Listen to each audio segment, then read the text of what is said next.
Well, welcome everybody to Drive Time. And I am very excited about this show because, as a special late edition add on to the show, Midnight Rider is here to join us today on this lovely Monday. So let's start with our special guest, Midnight Rider. How you doing? Good, man. Enjoying the day off and figured I might as well jump in, see what this place Well, be like. we appreciate that, especially after your special guest has Ben Conti yesterday on the show. Yesterday got such a rival, such love. So, and of course, Scooter's here for our hockey talk here, joining up. How you doing, Scooter? Hey, excellent. Awesome to be here with the rider. I know it's a special bonus surprise. Now Paul's really disappointed that he probably couldn't make it today because then we could have really gone back with some enterprise stories and bored everybody to death. But Oh yeah, well I'm sure someone at Paul's company had to have a meeting with him at like 5:02, as it seems yeah, to always happen there. So he says he's been getting crushed, so we'll go with that. So of course, I always start with what I'm wearing. Not that you can see it well, but June is Pride Month, of course. So I'm wearing my Cleveland Monsters Pride shirt that they gave away. The guards just had their Pride game on Friday, which was very awesome.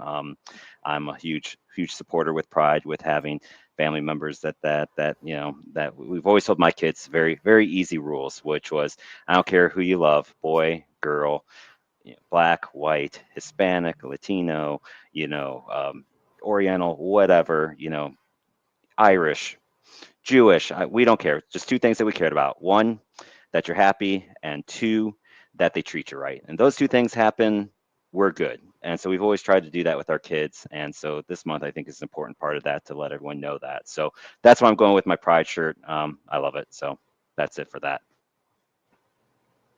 Anyone else got any shirts that they want to show off what they're wearing today? Or I got my Thomas T.C. Calvin shirt for Island Hoppers. As a big Magnum PI fan, TC was one of my favorite characters of all time. So God bless Roger Mosley. Uh, he's flying around this helicopter somewhere in heaven. that's right. Good old good old Magnum PI. Roger E. Actually, Mosley, I should say. I didn't know we were doing wardrobe today, so I just threw on a black T-shirt inside out There because you I go. hate what the front says. So here we All go. right, that works. And you still got you're showing your commanders the love, so that's always fun. So, well, I'm really glad that we got Midnight Rider on for here because he'll help us out with the basketball stuff for sure. We're 2 games in now to the NBA Finals. Last night, OKC got a little bit of revenge with a 123-107 victory. It's kind of interesting. This game kind of started similar to Game One, and you're kind of waiting for Indiana to give that pushback, and this time they weren't ever able to get that pushback. OKC grew the lead to 18 points at the half, and that was kind of all she wrote, really. Never really got close in the second half that much. And so we leave OKC with a split series tied at 1 game apiece going into Game 3 for the NBA fans. You've got to wait till Wednesday night, so good luck with that. But here we are, 1 game apiece. Midnight Rider, what are your thoughts from last night's game? This was the adjustment. I mean, you couldn't have Obi Toppin come back out and hit 5 3 pointers in another ball game. So this was kind of the adjustment back to what I think is the norm of the series. I think OKC is the better team. I just think Indiana has whatever that 4-leaf clover is that some teams have in their back pocket to make these type of runs. That's what they have right now. I think this should level back. I think it should be OKC in 6. I know some of the fellas, I think all the other fellas think Indiana They're on the in Indy 6. train. Yep. I just love watching Indy play, so I've kind of been rooting for them, because I just like the way they play. I think they play a good, fun team game. But yeah, OKC looks like they've got the better athletes, and I think that might be the difference in this short series. But never know. Scooter, any thoughts on it? Yeah, I like Indiana too. They have a really good, fun team to watch, and I mean OKC is really good. So it's just going to be, I think I said maybe 6, 7 games. So we'll see. We're on pace. We're all on the I think same this is page. a fun, equal series because both teams are athletic and young. And I think that's where Indiana has enough athletes so they can make it interesting. I just think Oklahoma City, from a reach, length, and aggressive standpoint, just have a way that I feel like they're going to choke them out and win this in 6. I can't disagree with that. I mean, especially it's so hard because you go from Game 1, you're like, oh, Indiana's going to the series, then you watch Game 2, you're like, okay, well, OKC's going to win the series. I have a funny feeling there's going to be a lot of that back and forth. I didn't see anything come out yet for the ratings last night because I know the ratings for Game 1 were were not great. The NHL is having the same issues with their ratings with two, these these smaller market teams. I think both leagues are kind of having those pains of having that series. Have you seen any of the numbers come out yet, Midnight Rider, for the TV side No, last? I haven't seen anything. I haven't seen anything drop yet. I'll be curious to see if they got any, improvement from game one or not. I hope so. I mean, I want to see both of them do well, and I think TNT and ESPN have gone through a lot to make sure that they're not going head to head against each other for any of these games, which I think is smart. So even though it means that sometimes we're waiting 2 days for a game, but I think it's smart for the leagues. But I'll be very curious to see if they get any type of boost at all from how good game one was, if that bleeds into game two or not for the ratings. Of course, they were going up against Boston and the Yankees were on ESPN, if I remember correctly, at the same time. But we'll see. I mean, how many times do we have to watch Boston play New York again in baseball to where that should outdraw the NBA Finals? You would hope not, but you never know. Anything else on the basketball stuff, guys? All right. This is going to be more college baseball, softball news. And we have national champions to crown in NCAA softball. Texas wins the Natty. They defeated Texas Tech 2-1. I did see some of this, not a lot. I wanted to actually watch more of it than what I ended up being able to watch, just because we were busy and stuff. But Texas wins their first national championship. Of course, it seems like the NIL money is starting to creep into softball, because we're hearing all the talks of different players going places, and now that I'm not even going to touch that this time because it's going to be too long of a subject. We'll save that for the summer with schools now being able to pay these guys and gals of what that's going to do for sports. But it was fun to watch, and it's always good to see the ladies get some love on national television too. Yeah, no, it was a great series. I think the young lady you're referring to is Kennedy. She came in from Stanford for $1 million. She proved her worth. She just gave out at the end of game 3, and it was a good game. Just Texas made an adjustment, and whatever the adjustment they made put them right on everything else she had. Maybe she didn't have her changeup. I don't remember exactly, but they were just on her the rest of the game 3 and just took it out early. Got out 5-0 and cruised home. So that's all I saw out of it. Agree. The super regionals are almost done. 7 of our 8 spots have been decided. So making their way to Omaha. Arizona took out UNC, which I always love watching the Tar Heels lose, so that's always fun. Louisville took out Miami 2-1. Sorry there, I just now realized I forgot the I. Arkansas defeats Tennessee 2-0. That was a sweep. UCLA defeated UTSA, unfortunately, was hoping for a few mid-majors to get in. LSU took out West Virginia in 2 games. Oregon State defeated Florida State with a crazy game last night. That was a 14-10 final that went kind of back and forth. So maybe that's why Paul also is non. He's upset that his Florida State team does not make the College World Series yet again.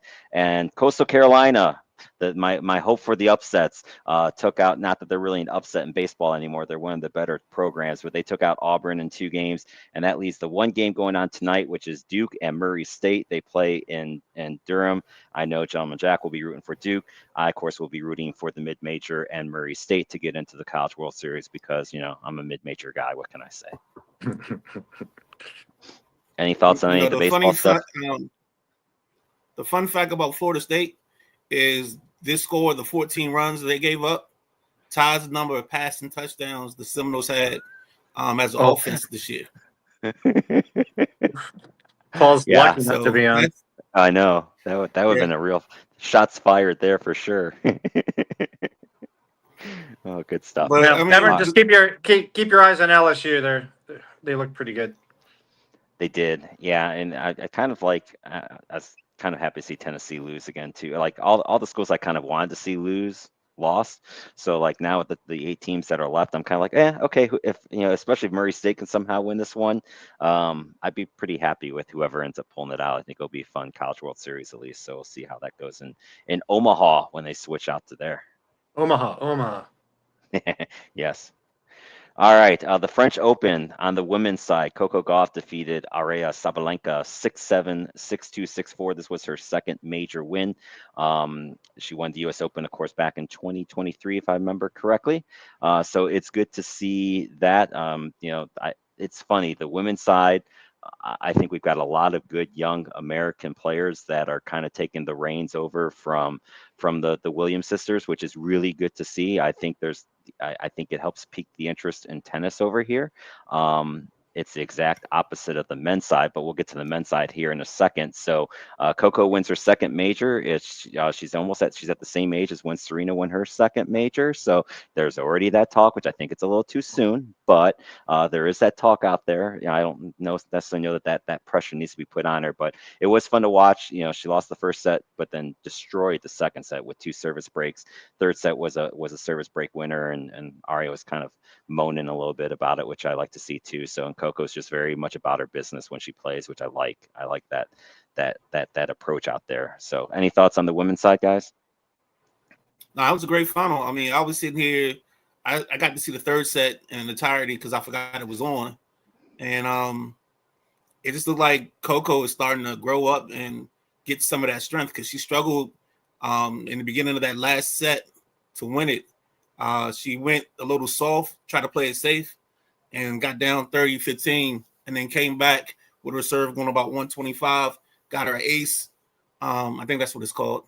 And then, yes, boom, they get to deuce 40-40. Sabalenka wins the first point, and then Coco brings it back, and then she takes her all in championship point. Solid matchup all the way around. But I could tell that Sabalenka was going to have an excuse afterwards. Just the way her face looked during the whole national anthem. Yeah, she was not. She looked very bitter. Agree.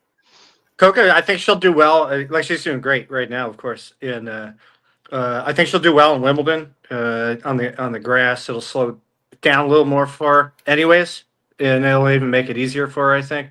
But let's just remember that Jordan Spieth was the next Tiger Woods. So yeah, that's a good point. And now where's Jordan? Yeah, and then of course the pressure really comes on when it gets back to the U.S. Open, because all the pressure is going to be on her to do well there, and she's a fan favorite. And I mean, hey, she's won it already, so she can handle that pressure. But it's one thing when you haven't won it, and then when you're coming back in to New York as probably the favorite to win, and I think now even if she's not the number 1 seed, she's going to be the favorite by the fans to win it, and that's a whole different pressure going on there in New York when you're supposed to win, and can you win? Oh yeah. On the men's side, this was kind of going on right during the show on the Sunday morning rise. It looked like Yannick Skinner was well on his way to an easy victory, and Carlos Alcaraz said, "No, not so fast, my friend." In a crazy 4, he comes back to win it in 5 sets, 4-6, 6-7, 6-4, 7-6, 7-6. It's one thing I really don't like about the French Open. I kind of like how Wimbledon doesn't, where you just still got to win that, especially the 5th set. You got to win it by 2 instead of winning it in a tiebreaker. I wish all the Grand Slams were like that. Because that match deserved to have somebody win it by breaking serve instead of just winning the tiebreaker. But a crazy 5-set match, and what this means is the streak is unfortunately still alive. No American man has won a Grand Slam event since Andy Roddick in 2000. Andy Roddick. Andy Roddick, and yes, that is not a typo, unfortunately, ladies and gentlemen. 2003. I don't know what's happened to U.S. men's tennis. It's been way too long. It's almost unexplainable. We've had a couple guys that thought maybe we're going to be it, and just I don't know. No men can even really crack the top 5, let alone win a Grand Slam. You see, I think Andy Roddick, he was dating Mandy Moore at the time, but Mandy Moore thought she was dating Stifler. So it was very confusing back then. I think Tiafoe is your only hope, and I think he's one of those guys he's going to be ranked somewhere between 15 and 20. I don't think he's a top 10 kind of a tennis player. So unless he makes one of those runs, almost like a Connor-esque run back at the U.S. Open, I don't know when the next American male is going to win one. And that's the crazy part. Like, there's no one on the horizon. There's no one even, I don't know what's happened with tennis, especially on the men's side in this country, where you just don't even have any, the prospects. Now, granted, prospects in tennis are 14, 15, 16 years old, and then they hit pro at 17, 18 in some of these cases. But it's just kind of crazy that there's nobody out there right now. But yeah, on the women's side, we've got, there's 4 or 5 of them now that are in the top 10, 15 conversation besides for just Coco. So I don't know. I don't know what the fix is for men's tennis, but if they ever really want to get good ratings again, they need U.S. players, to help with the ratings in this country. And maybe that's part of it too. It's been so irrelevant for so long that people just don't care anymore. Well, here's the thing that Carlos Alcaraz, to get back to that victory, that was an immense victory. He's a really good tennis player. And he may be men's tennis right now, I think. Yep. But I mean, that was 5.5 hours of tennis. Yep. It was the longest French Open final ever, which is crazy. But it reminds me back from that Wimbledon from like 2009 when Federer and what's his face from Spain, when they got into it for 5.5 hours. Nadal, right? Nadal, yeah. Thank you. Yeah, it's funny you said that. I was actually just thinking that.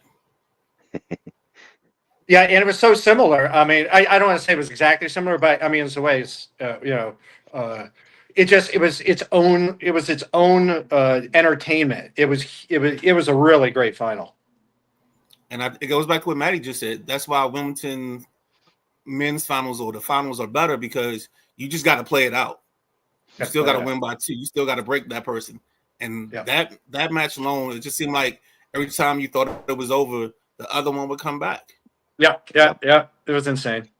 Yeah, that's great. That was probably the greatest tennis match ever. Yes, I think so. Easy. All right, there was a little bit of horse racing that happened this weekend again. Sovereignty wins the Belmont. That's the horse that won the Kentucky Derby, but was held out of the Preakness. It's actually the first time that the horse that's won the Kentucky Derby held out to race in the Preakness actually then turned around and won the Preakness. They took out Journalism, which won the Preakness. So this was kind of close coming around the turn, and then Sovereignty just took the lead and blew past, won by four horse lengths, so it wasn't really that close like what we had in a couple of the other ones. Just makes you kind of wonder, if they would have ran the race in the Belmont, could we be maybe talking about a Triple Crown? But for whatever reason, they held them out. Well, Journalism's the only horse that ran all 3. Right. And that Baeza, that's a good horse too. In fact, those 3 horses were picked supposed to be 1, 2, 3. You can figure out 1 and 2, but Baeza was supposed to be picked 3 anyways. And he gave a little charge there, but the 2, Sovereignty and Journalism at the end, that was pretty cool. And then Sovereignty just taking care of business. Yep, for all your bettors out there. I won $18.50. So nice. I won 20. I lost 23 to win 18.5. But well, you got to know when to hold them. That's right. Yeah. Know when to fold them. Still, you got $18 to bet with them next time. That's how I see it. Yeah, I just said, hey, I got something coming. Too good. All right, so this was a special topic for Midnight Rider. You wanted to talk real quick before we get into some of the hockey stuff about a field trip that happened yesterday. So Midnight Rider, the floor is all yours.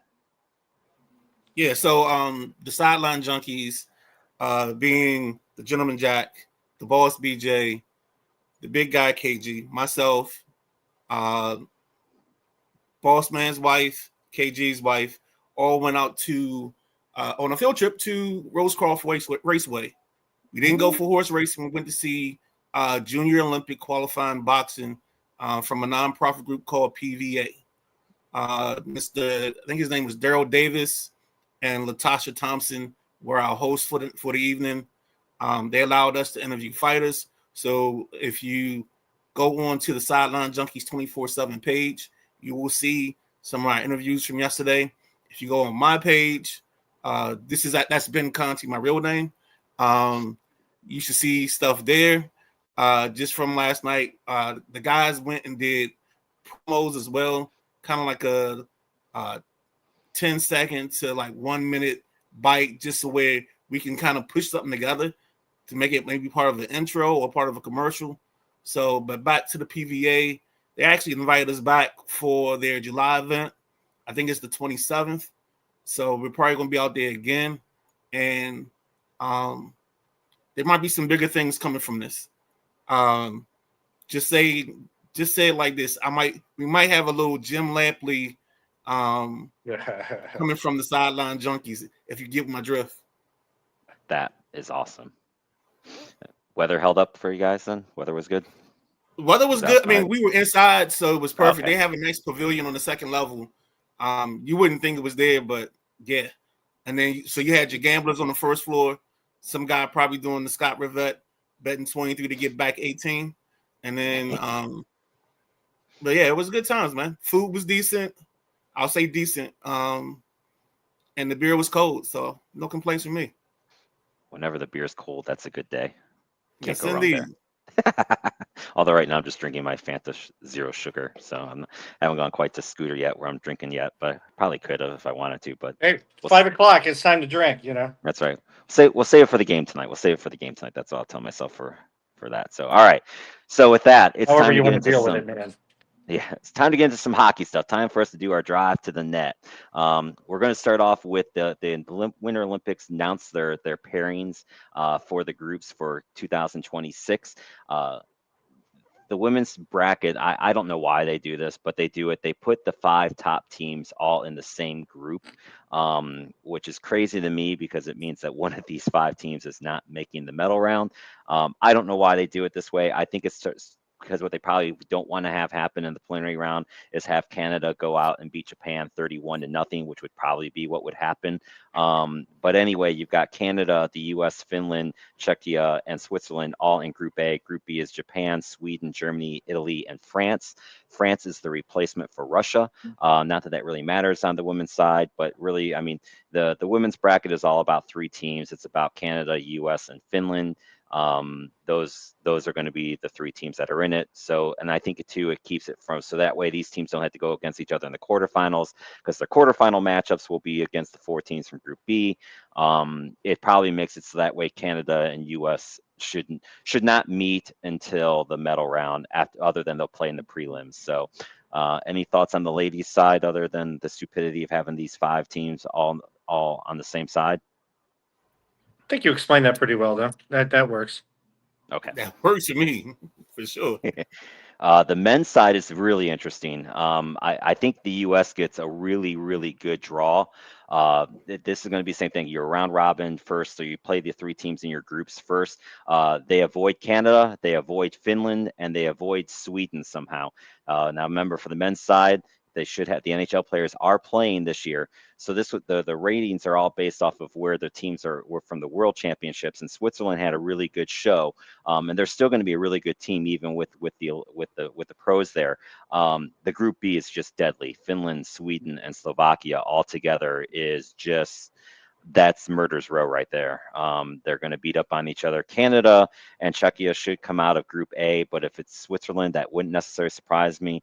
The U.S. honestly should go 3-0 and win pretty easily against Germany, Latvia, and Denmark. Maybe Germany might surprise them a little bit, but with it being the NHL guys, it'd be a major upset for anyone in Group C to beat the U.S., to be honest with you. So I think this really is set up well for the U.S., barring injuries, and who knows who's going to be on the roster come this point in time. But from what we saw in the 4 Nations tournament, it should be somewhat similar to that. I think this team is set up for a deep run in the Olympics next year. Does Canada actually become smart and add Tom Wilson to their roster for this event? You know, they missed out on him in the World Tournament. If there wasn't any, I would say yes, they should. Now, with them not having to face the U.S. right away, maybe not. I don't, but I think Tom Wilson has a role with that team. I think he easily should be on that team. I was surprised he was left off for the 4 Nations tournament, because you could definitely see where he would have been helpful with, especially that first game against the U.S., which was so electric.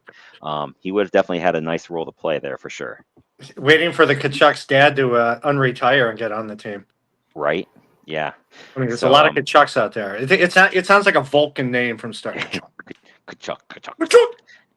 Yeah, I agree, but it's going to be fun. I like I said, I think it's really set up well for the U.S. Now, what do they do with it? It's a different story, Because once you get to the medal round, it's win or done. And so if you lose in an upset, kind of like what happened to Canada in the Worlds this year, it don't matter for anything. But it's a good draw for the U.S. men's at least. So I like seeing that. Minor league hockey, we have a champion in the East Coast Hockey League, which is the Kelly Cup. Troyes, I'm not good at French, but it's Three Rivers. They're in Quebec. It's the affiliate of the Montreal Canadiens.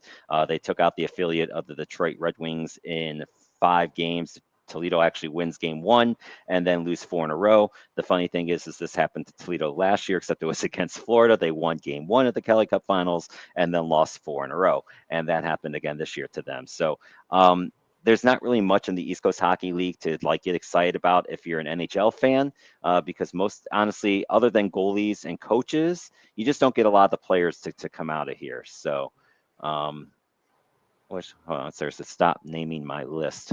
I'm not sure what list Showtime is Sarah's talking about yet. The Kachucks. That's her. Oh, the Kachuk. Oh, right, the Kachucks. There you go. See, that's why I got you on here midnight, right? You can remind me of these things. I think that is pronounced Trois Rivières. Sure. What do you think, Scott? I can go. Ben sounds like he was born in Normandy, France. That's right. No, so the American on my old shows, when I talk hockey, my name was actually Benoit. So yeah, Benoit, that's right. Benoit. Yeah, that's a good one. The AHL, which is basically like AAA baseball for on the hockey side, features Charlotte and Abbotsford. Charlotte is the affiliate of the one and only Florida Panthers. Abbotsford is with the Vancouver Canucks. Charlotte is on a major heater. They swept Laval. They've now won 8 in a row. Abbotsford took out Texas, which is the Dallas Stars affiliate, in 6 games. And Gertie's coming up here to say hi to everybody. So that is the AHL final. They don't start till Friday, which is crazy. They are off until Friday the 13th is when that series will finally get started in Vancouver. But the AHL is running late this year. They do a screwy playoff, and they have like 700 teams in the league. So that's your minor league hockey update there for everybody. Any questions on that, guys? Sounds good. No river rats this year. Good. No river rats. All right. Well, we thought we had all 3 of our of the coaches' spots taken care of. First, it started with Boston naming officially Marco Strum. It was rumored when we did the show last week, but it wasn't official. Now he's finally official. Was the head coach for the Ontario Reign in the AHL the last 3 years. He's been in the Kings organization since he retired as a player. Played in 938 NHL games, 300 with Boston, so he's got some familiarity with the city. He's also coached in Germany for their national team and U20 team for a bit, and he's done well. It's a new hire, which I like to see. It's nice to see a fresh hire, and I think it's a good one. I think he's got potential to be what Boston needs. Question. This might be your next bullet point, so I apologize if I'm moving ahead too far. But did the Stars fire their coach after he got them to the finals? They sure did. That's coming up. Okay. They sure did. Patience, Grasshopper. Patience. That was going to make news here. That's my fault. I know it's on the show rundown. Well, I mean, it makes sense. Yeah. And Sarah says she's excited for Boston. Yeah, he's a Marco Sturm, good coach. He was a really, really decent player. People forget when they say he coached Ontario. It was Ontario, California, which is Correct. like LA. So they actually shared the practice facilities with the Kings, their NHL club. So Marco Sturm has a lot of friends in LA with the Kings and players, and people like Sturm. Players like Sturm as a coach. So you might see a little LA exodus to the East Coast. Just thinking that way. I agree that when we get to our free agency, a couple of the Kings free agency, that's why I think Boston might be a good landing spot for them. But that's another for a little bit later on in the show here.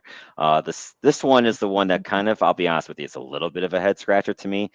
Pittsburgh hires Dan Muse, another first timer, so I kind of like that. It's not a retread. He's been an assistant with the Rangers and Nashville's for 5 years. He's had some success in college and as an assistant head coach in the USHL, which is kind of like one of the junior programs. He has won a championship for the Chicago Steel in the USHL. That was a while back, though. I don't know. I just don't. I think Pittsburgh needs somebody that's got some experience. When you've got an aging team, and Pittsburgh is an aging team, I could maybe understand if this was, if they were in the same boat where Washington was 2 years ago, and you bring in one of your own guys from your minor league system to then coach those guys as they come up. That's not this case either in Pittsburgh. I'll be Well, honest. This Spencer whole thing had Carberry did have a year off. Yeah, he was in like true. Toronto as an assistant. So, but just wanted to point that out. But yeah, you're mostly correct on that. Yeah. Any thoughts on Dan Muse as the head coach for the Penguins? I just wonder if, because I think he's a young guy, right? He is young. Help me.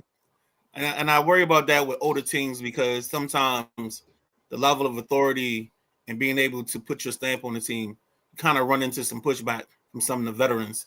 So I worry about that piece, because you have some established guys. But other than that, I mean, why not give a young guy an opportunity? Because you might find your next guy, your next Carberry, or your next whomever you want to name. Yeah, I agree with that. I don't know that Pittsburgh's that spot to do it. There's Exactly. going to be expectations as long as you have Malkin and Crosby and other aging. Carlson's still there, and Rust, and I don't know. We'll see. Maybe it does work out well for them. Then we had a Can you third. pin that? Hold I on got real another quick with question. that though. Sorry, Yep. go Ben. No, I said just pin that, because I got a question about Pittsburgh when we get to free agency. Yeah. Okay. Okay, cool. Yeah, but real quick, Pittsburgh has a history, more recent history, like 10, 12-year history of picking head coaches like Billsmar, Sullivan, who weren't like really well known. And then they won cups. True. And then everyone either gets fired in midseason or, takes over someone else that was fired. So this guy could be fired in 7 games. But, the last time they did hire like a known commodity, but he wasn't a known head coach, was what's his Enzo, the announcer. Eddie Olczyk. Yeah, Eddie Olczyk. Yeah. So they hired him and he was fired within like 14 games. Right. Yeah, that So one did not go. anything can happen. That's true. Real quick, which Jeff brings up a good point here too. Same things people said about carbs and the caps, which is true. I can't disagree with that there is some similarities there for sure. And I hope it does work out for him. Well, maybe I don't, because I really don't like the Penguins, so I kind of want to see them struggle, I'll be honest. So maybe there's a little bit of there. This one is another kind of a head scratcher to me. Seattle hires Lane Lambert. That will be a familiar name with the Washington Capitals, because he was an assistant there from 2014 to 2018. Did get a shot with the New York Islanders from 22 to 24. He was fired when they hired Patty Waugh, because he was struggling a bit with the Islanders. They had gotten to the playoffs, but never really did anything there. And then the next season, they're kind of falling apart. I think he rubbed Lou Amarillo, the owner, or the GM of the Islanders, the wrong way. And I think he was starting to rub some of the players the wrong way. So he's now getting a shot in Seattle. And I don't know. It's another one where, okay, but I don't think his style of coaching particularly works that well anymore in the NHL. We see guys like him, last a year or two. He kind of reminds me a lot of a Laviolette type. So I don't know that. I think this could be similar to Rick Tocchet in Philly. I think we could be seeing both Seattle and Philly announcing coaching moves, if not after next season, the year after that. Could be. Anything on Lane? Yeah, it could be. I mean, Lane Lambert, he's been around the league for a bit, and he's a decent coach. He's earned respect from other coaches. He's followed coach everywhere, pretty much where he goes, like with the Islanders. And now he's going to Seattle with who's that? Ron Francis out there, so he knows these people. And Ron Francis, he has pretty good head on his shoulders, and we'll see how that works. It depends on what Ron Francis brings into Seattle, other than Lane Lambert. So right, and that's a big question, because they don't have their cap room is not that great either. Yeah, that's another story here coming up here shortly.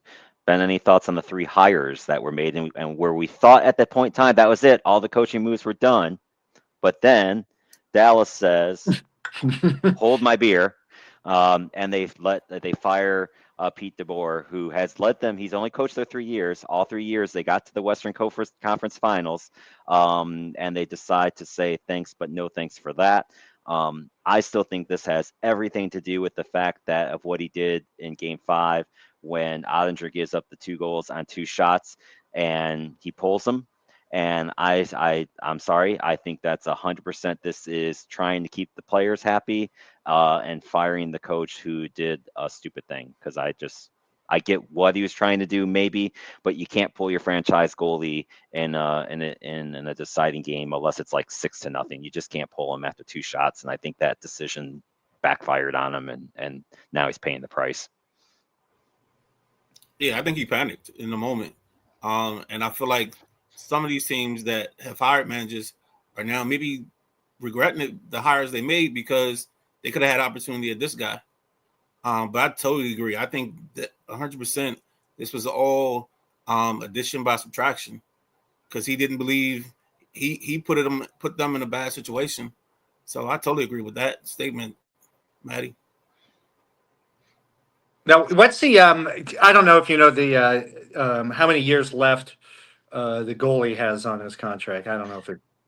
Ottinger, I think he's got 2 or 3 years because he just Yeah, re-signed. So and look, and Dallas is in cap hell. They're going to have to probably do some addition by subtraction this coming off season anyway, which we'll get into that free agency stuff here in a second. But they can't lose Ottinger, and I think their no. fear was if they kept DeBoer, Ottinger was going to be asking to get out. Yeah, and there, yeah, in this problem, then you got to trade him, and who wants to take that Yep. contract? Someone would probably, but that's a tough trade right there. And plus, it's easy to fire a coach. You get rid of him. Yep. It doesn't affect your salary cap any. So you just you fire him, you get someone else. You're a team that's gone to 3 straight conference championships. You should at least make the playoffs next year, even if you have Mickey Mouse as the head coach. So you're going to make it. But Pete DeBoer, as I said last time, he's like the Andy Reid of Philadelphia. He's a really good coach. He just can't get past the hump. And there's going to be some team out there that's going to pick him up, and they're going to be happy for it. And Jeff Nail agrees with you. Someone's going to get a very good coach. He also says 100% that is what it is. Sarah says not just that, players didn't like his interviews either, just complete mood change. I agree with that. Anthony Manzano says hi and welcome to the Sideline Junkies and to Drive Time.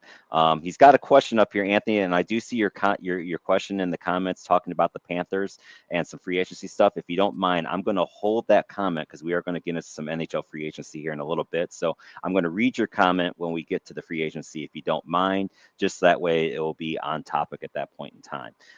So now Dallas has their opening. We'll see who they hire, and then once they hire someone, we'll go from there. Let's get into the finals a little bit. We are 2 games in on this one.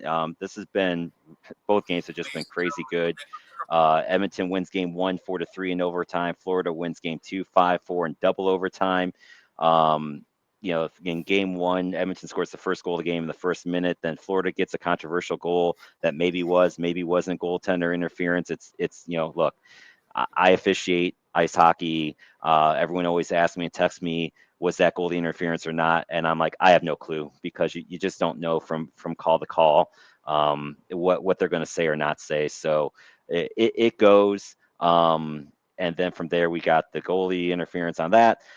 2-1, and then Florida gets another quick goal. They're up 3-1. Edmonton gets a couple quick goals right back, and the next thing you know, it's tied. It goes to overtime. Kind of felt like the ice was leaning towards Florida, but then Thomas Nosek does the old puck over the glass. Edmonton gets a power play, and then Leon Draisaitl and McDavid do what Leon Draisaitl and McDavid do best, and they score the goal with 31 seconds left in the first overtime. Game 2, equally good, back and forth with similar start to game 1. There were a lot of penalties in the first period, and both teams get some power play goals. Marchand scores a shorty in the third to take a 4-3 lead, and it looks like they're going to come off with the victory. Then Perry scores this goal with 18 seconds left that I still honestly don't know how the hell it went in. It was bouncing. Bob never really saw it. It was through a screen. I think it hit goal. I think it hit like 16 Why you take shots? Things. Yeah, exactly. Threw the puck on net, and there it was. It went in somehow. So we go to overtime, and one overtime wasn't good enough. We go to second overtime, and Brad Marchand does what Brad Marchand does. He scores the game winner. It's funny. He's a Canadian, but he single-handedly has knocked out Toronto between his years with Boston, now with Florida several times. Maybe he's doing that again with Edmonton. So here we are, 2 games in. We're tied a game apiece. Both goalies, played really well. Bob stopped 42 of 46. Skinner 37 of 42 in game 2. The power plays, Florida was 1 for 2 in game 1, 1 for 4 in game 2. Edmonton 1 for 4, and then 1 for 6 in game 2, and then gives up the shorty. So I always say special teams, and game 2, the shorthanded goal, and Edmonton only going 1 for 6 on the power play was kind of, to me, the difference in game 2. And we have game 3 tonight. Guys, what's your thoughts? Well, it's 8-8 going into game 3. We'll see what happens tonight, but it should be pretty darn fun. I'm looking forward to this one big time. Sunrise should be all smoking right at at sunset. So it's going to be great. All the tailgaters going to be out there. They're probably boozed up by now, and there's still 2.5 hours to go. It's great. Yeah. They got margaritas out there. It's insane. So it's going to be crazy, and I look forward to the atmosphere. Yeah, I agree. This is easily one of the best Stanley Cup finals I've ever watched. You get 2 overtime games in the first 2. I feel like these teams are so even. I think this series, we might have 3 or 4 overtime games in it. But the thing I love is the pace. It's up, down, it's get up, get it going. I love the way these 2 teams play. It's frenetic and frantic. And I think at a certain point, it's just it's an onslaught either way. It's a blitzkrieg. You just got to figure out what side of the blitzkrieg you're going to be on. Yeah, I agree, and I still think at some point in time we're going to see a defensive game or 2 in this series too. They're just the goalies are that good. I think, and not that they've been bad, and and like I said, that for the most, it's been very weird. Like both games, we've seen the refs kind of try to get the game under control early, and then kind of let them play the second and third period. So I'm curious to see how this game gets officiated tonight a little bit too. I'm also going to be curious to see how much blue and orange gets into the building tonight, because Edmonton fans travel. Florida Panthers have been known every now and then to let some guys get into their building. So I'll be curious to see. And last year, Edmonton fans had good success in getting in there. So we'll see, how that goes for them. I think it's going to be interesting here. Let's see here. Got some comments for the game. I've lost my spot here. There you go. Let's see here. Sarah says, had a dream Edmonton won game 3, so that's my bet. Lock it in, Scooter. so that's what she says. I had a dream it was Rome. Anthony says, I was watching someone recently talking about that play. They pointed out that defenseman for Edmonton caused the contact. He pushed Bennett into Skinner. I agree. That's what it kind of shows. Bennett did a good job of making sure that he fell the correct way. We'll just say that. Bennett's a great player. There wasn't a lot of contact. Free agent. We'll talk about him later. Yes. Could it gone that other way? Sure. But I get why they ruled the goal. When it happened, I thought it was a good goal. But my overall premise is still that trying to decide from one play to another what is or isn't goaltender interference is damn near impossible sometimes. He also added, if this series goes to 7 games and every game goes to double or triple overtime, would this be the first modern era NHL to do this? Yes, definitely would be for sure. I'm not honestly sure of the record. I think if this game goes to overtime, it'd be the first time that the first 3 games have gone to overtime, but I'll have to double check that if that happens tonight. We'll see how that happens there. And then he also added, if we talked about Buffalo Sabres hiring Jarmo Kekalainen, I'm sure I'm mispronouncing because my Finnish names are not so good right now. We've not really talked about, we don't really, I saved that for that's a really deep dive. If they hired Teppo Numminen, we would talk about it, but they didn't hire Teppo Numminen. So I think if I remember correctly, I think he might be the new assistant GM with Adams. I know he's got a role there, but I'll be honest with you, I did not see what they hired him for. Hockey department. Let's see here. I'm looking here. See what's hired by. Doesn't really say what he got hired for. Let's see here. I'm trying to find it here, so that way I can at least say that I did talk about it. Will serve as senior advisor to Kevin Adams. So there we go. So that's Kevin Adams. Yeah. Which I'll give it for Kevin Adams. He's still holding that job in Buffalo, because I was a little nervous for him going this year if he's going to keep it or not. He knows something. Vic, Edmonton's only chance in the series was winning game 2 with game 1. Yeah, maybe so, but I don't know. I mean, I think if they win tonight, they're fine. So I think tonight's a big game, and that's the Rats' career is Tikkanen. Yep, I Ooh, I agree with like that that. too. I love Anthony Essetic. adds back in. I'm surprised Edmonton has lasted this long because the style they play is not conducive to the playoffs. That's a more regular season style where it's more wide open a little bit, but I think the West lends itself to that a little bit more. And that's where I think these series against the teams like Florida, I mean, look, you guys have heard me on the show before. I talk all the time about Florida is built for playoff hockey. I don't know if there's really a team in the West that's built like Florida. The West, I think, is a little bit more wide open, which we talked about before too with the Midnight Strike when the Midnight Strike segment about talking about the difference kind of between the West versus the East. Back and forth is the style. Stanley Cup playoffs. Each team is going to play to death. Well, yeah, that's true. And then we'll hear the stories of all the injuries that come out afterwards. So it's good times for sure. All right. So anything else on the finals, guys, before we dig into what we really wanted to get into? Drop the puck. All right, drop the puck. I like it. So, time for a little free agency preview. I'm going to start us off with the graph here. These are your top 11 teams as far as that have money to spend, and you'll see a lot of them aren't San Jose and Columbus and Anaheim and Chicago are more been towards the bottom. So naturally, they're going to have team that Carolina last year was the team that was kind of supposed to be in this retool phase, and they end up still making the Eastern Conference Final. The reward is they have $31 million in cap space because guys like Burns and Orlov are coming off the books that are not going to be coming back because they got a kid and Nishishkin who really did come out in the Florida series and proved well. So he's available for them. Orlov is not going to sign because they've got other young D. So what it means is that Carolina's got cap space and a talented core, and then they've also got draft picks. So if they want to use this, Carolina can go a lot of ways this offseason. They can trade for guys that may not be otherwise available. They can just sign a couple free agents if they want to. The problem is, though, is this year's free agency is not that deep.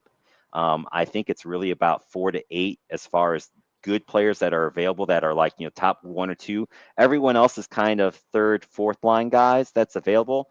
Now, next year, when we do this show for next year, assuming that some of these guys don't sign some deals now, next year coming up is McDavid, Ovi, Kopitar, Eichel, Malkin, Connor, Kaprizov, Natius, Smaltz, Flower, Brody, Truba, Bob, Demko, Markstrom, and Stolars are all unrestricted free agents next season, and the cap is going up even more.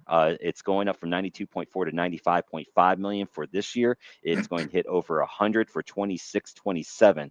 So free agent frenzy next year is going to be crazy if these guys don't sign some deals, and I think that's where you're a team like Carolina. Do you go after a free agent that's going to be available next year now when you've got the cap? It's going to be crazy what happens with trades this season too. Any You thoughts don't before see we a dive into some names? real quick, just between the two of y'all. You don't see this all season as a season where somebody will trade for a guy on an expiring deal and try to sign him to a long-term extension. I don't know if they do that in hockey or not because your cap is a hard cap. You see sign and trades because that's like what the Canes did. They basically they had a deal in place with Dallas, but Dallas wanted to get his long-term deal signed, so they didn't do it like a sign and trade, but teams will give that team that is trading permission to talk to them to see if they can work out a long-term deal. So you do see that, Okay. and if that's going to happen, it's going to happen before the draft, which is on the 27th, because that's when you're going to use these draft picks as capital. Now, same thing for this year. The cap is not, or the talent pool in this year's draft isn't that great either. It's there's not that top end talent this year. The top 3 or 4 guys, and we'll get into that in 2 weeks when we do our draft preview. But it's there, but not quite as good as in years past. I know we got a lot of Capitals fans. They've got about 11 million in cap space because they've got the Oshie contract and the Backstrom contract are finally coming off of their books. Florida has about 17 million in space, which is good for them. And the other fun now, these are the teams that are in cap hell right now. Colorado is basically what they already signed one guy, which we'll get into, in Brock Nelson. They're basically already at the cap. They really don't have room to maneuver until they lose some guys. Tampa, kind of the same thing. And then we talked earlier about Dallas. They've got 16 players signed, and they've only got $5 million in cap space, and they've got to add six. There's 6 guys that they've got to add, and they've got some of the top names on the board for free agency are Dallas Stars, and that's going to be the reason why, is that they've got some issues coming up. So before we get into the players, you guys got any overall thoughts on teams to watch out for? I think Yeah, Washington's been very. Go for it, Ben. I'm sorry. I think Washington's been very creative in their rebuild, and I think if they can get them another young defenseman and maybe move Carlson down some, I think they'll be fine. I think Carlson this playoff series showed you that he can't do it at line 1 level.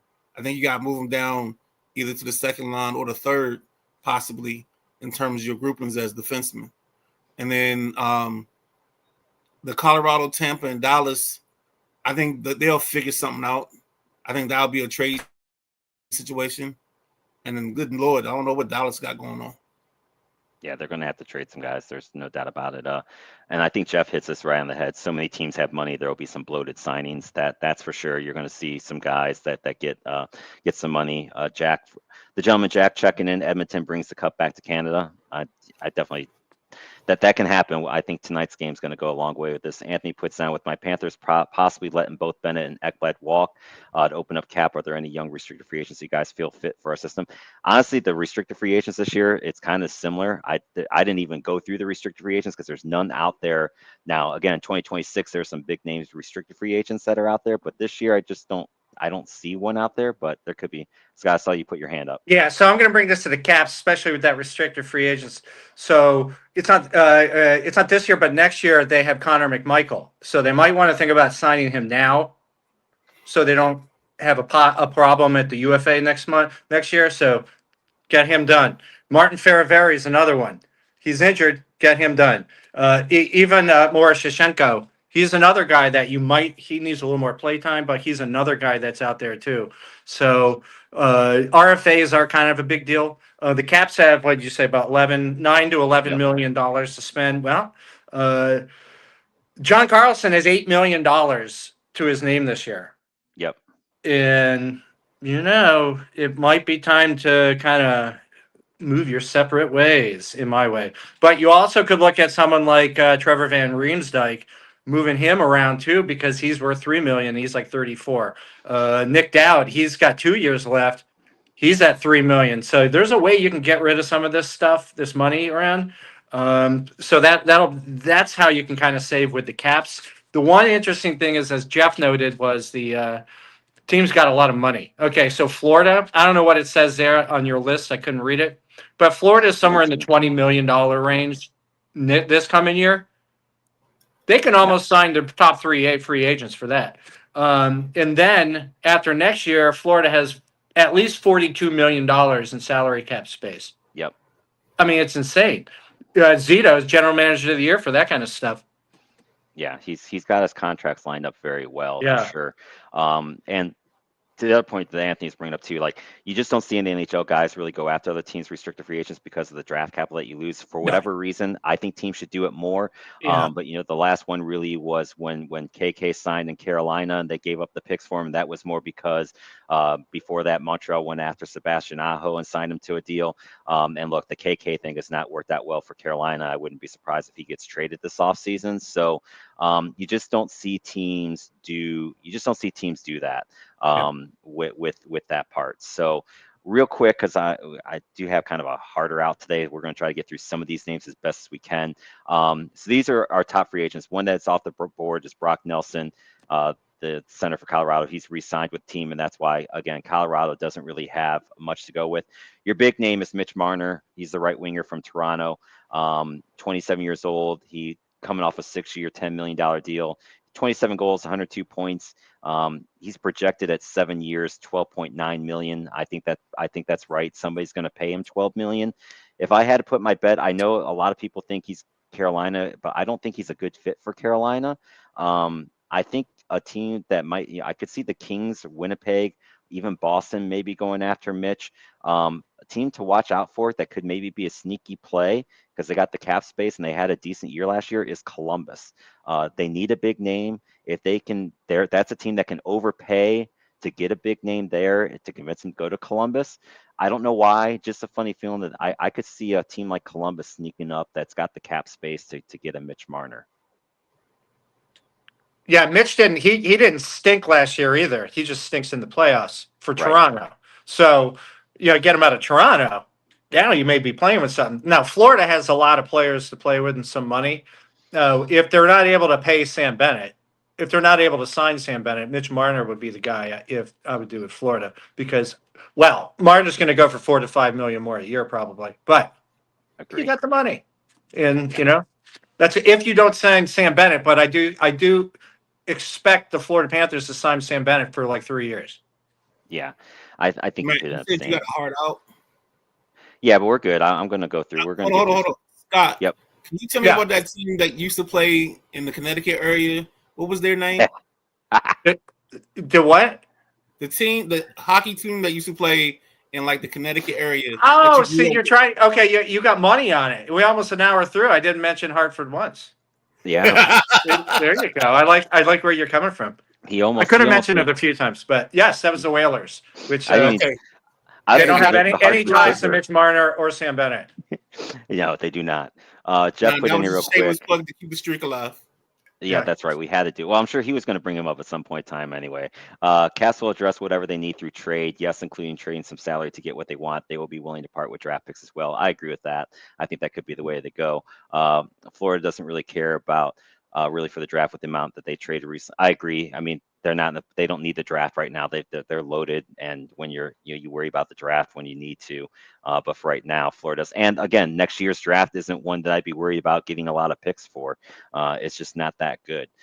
So the other number 2 on the board, Sam Bennett, Florida. Look, he's Mr. Playoffs. He had 25 goals, 51 points in the regular season. This projection that off the site that I used has, which was the Athletic, has 6 years, 6.6. I think that's way light. Somebody's paying him $10 million a year. I'd be shocked if he comes away with less than 10. This would be a fit for Carolina in the sense of I think he fits the style that they need. They need a Bennett. They need a Marchand. They need a player like that. If it's not Carolina, I could see him going up to Toronto because if you don't beat them, join them type thing. I could see Toronto, if they can't get Marner, taking that money for Marner and going heavy after Bennett. Winnipeg is another team because the number 3 player, I think they're going to lose. And again, we mentioned Boston. I think Boston is a landing spot for Bennett as well. Yeah, and I think the Rangers would be a landing spot, but they got cash problems right now, so they gotta figure that stuff out. But boy, would Sam Bennett be good in New York with the Rangers have. He'd be good at MSG. They've got 11 million in cap space, so could they pull a move for that? Yes, I think that that's definitely one that they could. They got to make some other moves to get that down. Yep. Number 3 is Ehlers from the left wing from Winnipeg. It seems that the talks have broken off. He's 29, coming off a 7-year, $6 million, 63 points, averages 15 minutes a game, plays both ways. Again, this is another player that fits right in Carolina's wheelhouse of what they need. This is also a player that seems like Vegas always ends up getting. So this could be a Vegas move. And again, we talk about Toronto, and I'll say this: I don't know that if Washington wants to surprise people and go for a big name, I think Ehlers with Washington could work out really well. I think he'd be a good fit. I don't know they're going to do it, but if he ended up there, I think that'd be a win for Washington. Matty Ice, are you digitalizing into my system here? Because these are the teams that I said for this guy, especially with Washington in there too. But yeah, good call on those. Ben, you got anything to add? Nothing. Not on this one, no. Okay.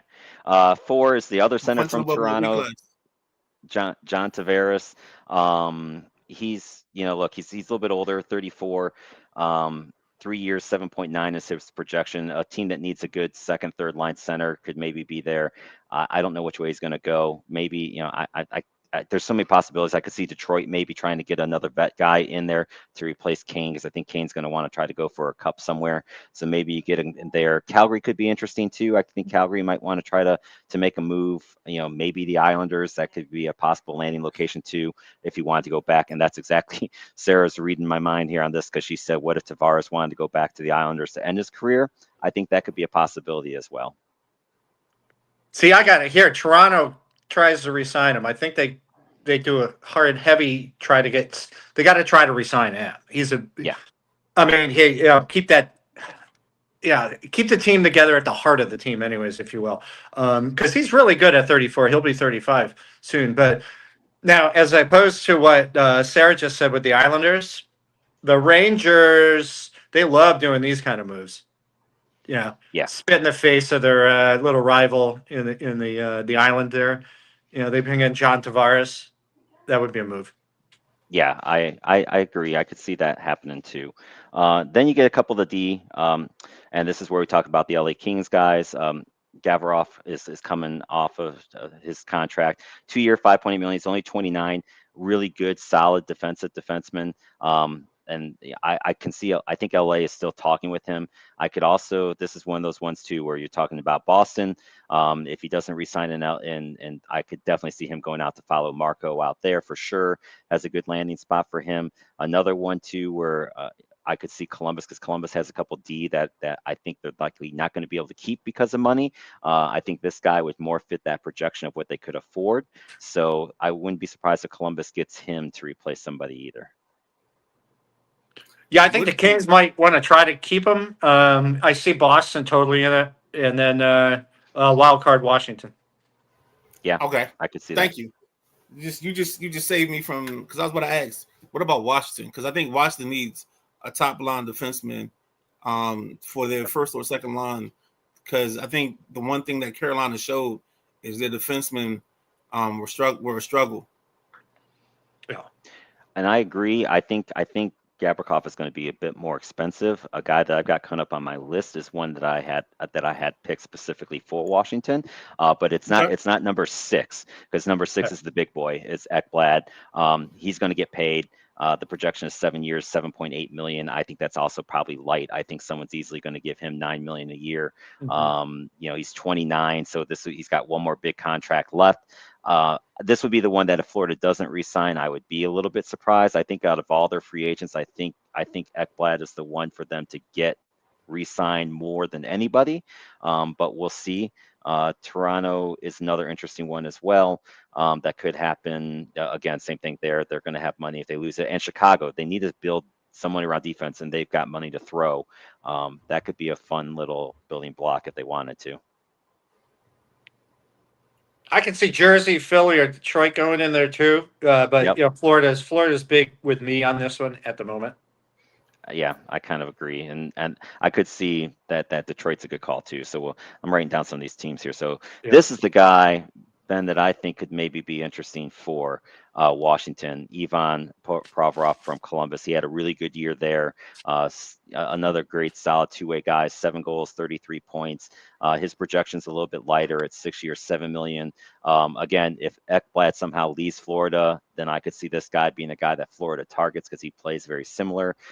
Again, and then the Kings lose their guy. I think this is a guy that the Kings might be looking for, but assuming those things don't happen, I really think that this could be a spot for Washington to maybe get their D. Yeah, I like this. Okay. Yeah, he's a good player. He's a good breaking player. news from Showtime Sarah and Scott, you called that this might happen. TJOC just officially announced his retirement. So it's a little late. I thought it happened at like 5:35, but 6. Okay. Okay. Yeah, there you go. So that is efficient. What we're going to do, guys, we'll go through these top 10 real quick, and that's I'll real quickly go through the names of the 11 through 20, but we won't be able to break them down like this. Brock Bresser, another right wing, 28, 3 years, 6.6. He's projected 6 years, 8. This is one of those guys. He's got New Jersey, New York Rangers, or Philly written all over it to me. I just think he's going to want to go for a big market. Any thoughts on Brock? Nothing. Ryan Donato, center. I hit two there. Ryan Donato, center, Chicago. He had a really good year on a bad team. He's that perfect third, and this is where we talk about where it dips off because he's number 9 on this list, and he's just a third line center, and that's really all that he is. But he had a good year on a bad team. I could see a team that needs another third line center like a Winnipeg and LA, and this is another one. This would not be a bad move to me if Washington went out and got a guy like him because I think he fits with what they're trying to do. I think he'd be, if they lose a couple of their guys that they got up, I could maybe see him being a good fit in Washington.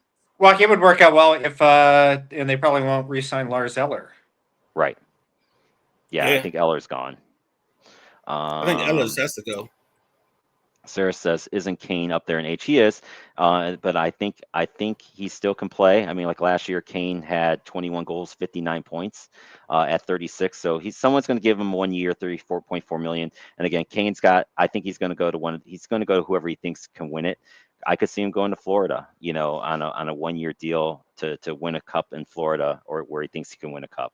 So this is the kind of thing, Patrick Kane. I believe that if any of you remember the '94 Rangers, about how they just brought in like all these old players. They even brought in Enzo, Right. Eddie Olczyk, and Eddie Olczyk didn't even play in the playoffs. They had such a good team of all these guys that were like 34 and older. Yep. So Patrick Kane could do some damage on a team that's older, but you put him on a young team, forget about it. Yeah, he's not going to young team. He's going to go to a veteran-proven team that can win a cup next year. That's all that that's all that he's going to want to do. And of course, another, look, he's real quick. Would Dallas be a fit for him? Dallas could be a fit, but I don't know that they're going to have the money for him. Okay, cool. Yeah, right. I mean, they could. I mean, that could see him in Dallas. That would be a spot for him if they get some money freed up, which they're going to have to because the Dallas guys are coming up here later on the list. So I'll throw these names up here. Brad Marchand obviously is going to get paid, and he's going to get paid probably more. You got Duchesne, Granlund, Brett Burns in Carolina, who's got his Iron Man streak going. He really wants to go back to Carolina. I think they'd be open to it, but it's going to have to be on a team-friendly deal. And I just think they've got other young guys, and they're going to want to spend that money elsewhere. Mangiapane from Washington is, of course, the big name on here. I really think Washington's going to do everything they can to get him signed. He's just seemed like a perfect fit for Washington. Remember, they need to sign Anthony Beauvillier. Like, he's a big deal. Like, if they don't sign him, that whole trade sucks that they did because he played really well with that team. So they really need to re-sign him. Yep. And this will show you how bad the goaltending is this year in the free agency pool. When Jake Allen is your 17th, is the best goalie that is available. It's not a good sign. The name out of all these, and Connor Brown's having a really good playoff, and he's coming off a bad leg injury for Edmonton, so he's going to be a guy that probably will get a bit of an upgrade. Is Sutter in Vancouver. He's another one of these good third line centers. He can play any forward spot, a solid two-way guy. That's a guy that I could actually also see Carolina and Washington kind of going after, because I think both of these teams can use that two-way center that isn't going to cost a lot, and he still put up 26 points in a limited role. 46 points looking at the Fabro down below him. So, and that's a guy that's going to get paid too, is Fabro. He played aside of Werenski in Columbus. So he's got some bonus numbers from playing along a very good defenseman. That's going to get him paid this year. Any thoughts on any of these guys that get your interest? I think guys. Go ahead. No, I just like Sutter for Washington. I think they got to upgrade from Lars for sure. So yeah. And I'm going to piggyback on what you're just saying with centers. Another center that the Caps could look at is the 34-year-old Matt Duchesne. He would be a good one too to look at. So there's a few of these guys here. I think Brad Marchand, he goes down to he probably stays in Florida, but Boston, Toronto, Montreal, woohoo! That could be. You guys are getting rid of Brett Burns, so whoever signs Brett Burns is stupid. And Dmitry Orlov, that should be interesting to see where Dmitry Orlov finds out, because it's not going to be Carolina. Nope, it's not. Could he come back to Washington? I don't know. It's probably too expensive. You just said two names that are 34-year-old guys, Duchesne and who were you just talking about? The defenseman from Carolina, Orlov. And Burns. Why would the Caps go back into that bin to go shopping? Wouldn't they want? Well, I don't think they should go to Orlov, but they could. Now, Duchesne's a different. Duchesne's good. at 34. So yeah, you got an older Lars Eller, you move him out, you bring in another guy Duchesne with some really good good experience in the playoffs. You get him moving in there too. So I mean, you're trying to save some money. That may just equal out financially. I don't know, Yep. but those are things for them to look at. Agree. Okay. Sarah asked about Jason Robinson. His name's been talked about trades. He's not a free agent, but Dallas needs to free up salary cap. He's a guy that Yeah, they need he's to good. get freed up. So I don't. We'll see. But yeah, he's not a free agent. But yeah, you've heard his name mentioned a lot. So all right, real quick, guys, because I do have to get going here. Okay. Down the road, no show on the 16th. We'll be off camping, so no show on the 23rd. Will be our NHL draft preview. Not going to do a show on Monday, June 30th. We're going to do the show on Tuesday, July 1st, which is, of course, the first day of free agent signing. So we will be on live for, at 5 o'clock. We'll go over the signings as they start coming in on that day instead. I figure that'd be a good day to talk about all these hopes that we hope of who goes where on the show there. And then any thoughts here before we wrap up, guys? Nah, thanks for having me, man. Yep, no problem. One thing I will have you, Ben, if you don't mind, because I put it on here for the exit ramp. Of course, we have all of our shows, and we do have a new show starting on Monday in a couple weeks, right? That's going to be Yes. starting up. So we got Tuesday Night Flight, of course, in the passenger seat with Jack Carr. Actually, we're coming on after you tonight at 8 with a guest. I forgot who the guest's name is. So we do Monday, Wednesday with that. Thursday night, of course, is the greatest Thursday night throwdown. The WrestleManiacs on Saturday, the Sunday Rise. And then in 2 weeks, we'll have The Coach. I think it's called The Coach. We got Coach Devon from Laurel High School. He coaches football and he coaches basketball. And they're coming off of a state championship. So I don't know exactly what format he's using. I know we're doing a coach's show. I don't know how we're doing it, but yeah. Cool. I appreciate that, guys. Sarah Lasquick says, who could be You joining got you called July out. 1st? Yes, I did. So, all right, guys, with that, I appreciate you guys joining me today. Thank you guys so much. Thanks for all the comments. Appreciate the newbies that came in. So we'll see you guys in 2 weeks. All right. Take care, everyone. 2 weeks. All right.